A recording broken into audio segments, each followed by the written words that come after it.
Hello friends, welcome to smile talk paramedical channel. Friends, 2026ನೇ ಸಾಲಿನಲ್ಲಿ KCET online ಅರ್ಜಿಗಳು 17/1/2026ರಿಂದ ಆರಂಭವಾಗ್ತಾ ಇದೆ. ಸೊ ಈ ಒಂದು ಮುಂದೆ ಬರುವಂತಹ ಒಂದು KCET ಆನ್ಲೈನ್ ಅರ್ಜಿಗಳಿಗೆ ಸಂಬಂಧಿಸಿದಂಥ ಡೌಟ್ಗಳಿದ್ದಲ್ಲಿ ಅಪ್ಲಿಕೇಶನ್ಸ್ ಇರ್ಬೋದು, ಮುಂದೆ ಬರುವಂಥ ಎಲ್ಲ ಪ್ರಕ್ರಿಯೆಗಳಿಗೆ ಮಾಹಿತಿಯನ್ನು ಕೊಡಲಾಗುತ್ತೆ. ನಮ್ಮ ಚಾನಲ್ಗೆ ನೀವು ಸಬ್ಸ್ಕ್ರೈಬ್ ಕೂಡ ಮಾಡ್ಕೊಳ್ಬೋದು. ನೋಡಿ ಅಭ್ಯರ್ಥಿಗಳೇ, ಈಗಾಗಲೇ ಕರ್ನಾಟಕ ಸರ್ಕಾರದ ವತಿಯಿಂದ ಹಾಗೂ KE ವತಿಯಿಂದ, ಕರ್ನಾಟಕ ಪರೀಕ್ಷಾ ಪ್ರಾಧಿಕಾರದ ವತಿಯಿಂದ ಮಾನ್ಯ ಶ್ರೀ ಪ್ರಸನ್ನ ಸರ್ ಅವರು ಒಂದು ಗೈಡ್ಲೈನ್ಸನ್ನು ಹೊರಡಿಸಿದ್ದಾರೆ. ಪತ್ರಿಕಾ ಪ್ರಕಟಣೆ ಅಂತ ಅನ್ಕೋಬೋದು. ಯಾರಿಗಂದರೆ ಇದು ವಿದ್ಯಾರ್ಥಿಗಳಿಗೆ ಮತ್ತು ಪೋಷಕರಿಗೆ ಮಾಹಿತಿ ಕೊಡ್ತಾ ಇರೋದೇನೆಂದರೆ, ಇಂಜಿನಿಯರಿಂಗು, ಕೃಷಿ, ಪಶು ಸಂಗೋಪನೆ, ಫಾರ್ಮಸಿ, BS ನರ್ಸಿಂಗು ಮುಂತಾದ ವೃತ್ತಿಪರ ಪ್ರವೇಶ ಪ್ರಾಧಿಕಾರವು ನಡೆಸುವ CET ಅಭ್ಯರ್ಥಿಗಳಿಗೆ ಅರ್ಜಿ ಆನ್ಲೈನ್ ಮೂಲಕ ಸಲ್ಲಿಸಬೇಕಾಗುತ್ತದೆ.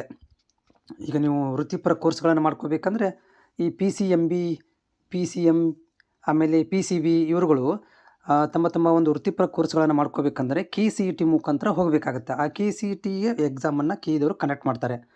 ಸೊ ಇವು ಪ್ರತಿ ವರ್ಷ ಏನು ಮಾಡ್ತಾರೆ ಅಂದರೆ, ಇವರು ಅಪ್ಲಿಕೇಶನ್ ಕಮ್ ವೆರಿಫಿಕೇಷನ್ ಮಾಡೆಲ್ ಅಂತ ಮಾಡ್ಕೊತಾ ಇದ್ದಾರೆ. ಈ ಅಪ್ಲಿಕೇಶನ್ ಕಮ್ ವೆರಿಫಿಕೇಷನ್ ಮಾಡೆಲ್ ಅಂದರೆ ಏನು? ಆನ್ಲೈನ್ ಮುಖಾಂತರ ನಿಮ್ಮ ಡಾಟಾ, ನೀವೇನು ಒಂದು SSLC ಸ್ಯಾಟ್ ನಂಬರು ಮತ್ತು RD ನಂಬರನ್ನು ಕೊಡ್ತೀರಾ, ಅದರ ಬೇಸಸ್ ಮೇಲೆ ಅವ್ರು ಏನು ಮಾಡ್ತಾರೆ, ಆನ್ಲೈನ್ ಮುಖಾಂತರ ಡಾಕ್ಯುಮೆಂಟ್ ವೆರಿಫಿಕೇಷನ್ ಮಾಡ್ಕೊಂಡ್ಬಿಡ್ತಾರೆ.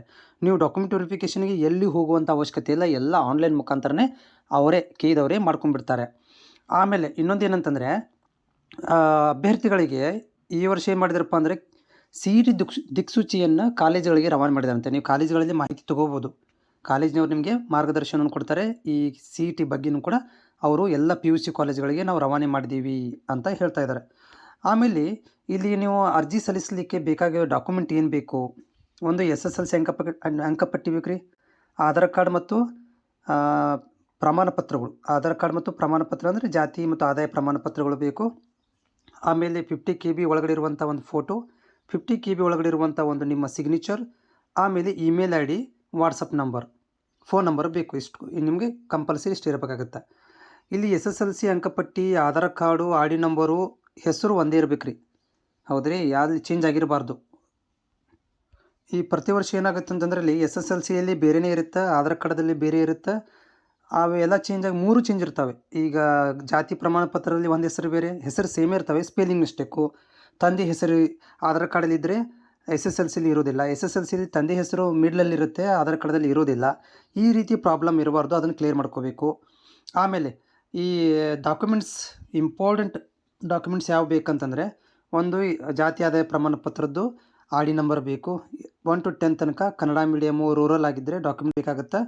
1 to 10 ತನಕ ಸ್ಟಡಿ ಸರ್ಟಿಫಿಕೇಟ್, ಕನ್ನಡ ಮೀಡಿಯಮ್ ಆಗಿದ್ದರೆ ಕನ್ನಡ ಮೀಡಿಯಮ್, ರೂರಲ್ ಆಗಿದ್ದರೆ ರೂರಲ್, ಬೇರೆ ಬೇರೆ ಮಾಡ್ಕೊರಿ. RD ನಂಬರ್ SC/ST ಕೆಟಗರಿ 1ಗೆ RD ನಂಬರ್ ಇರಬೇಕು, ಅಂದರೆ ಜಾತಿ ಆದಾಯ ಪ್ರಮಾಣ ಪತ್ರ ಇರಬೇಕು.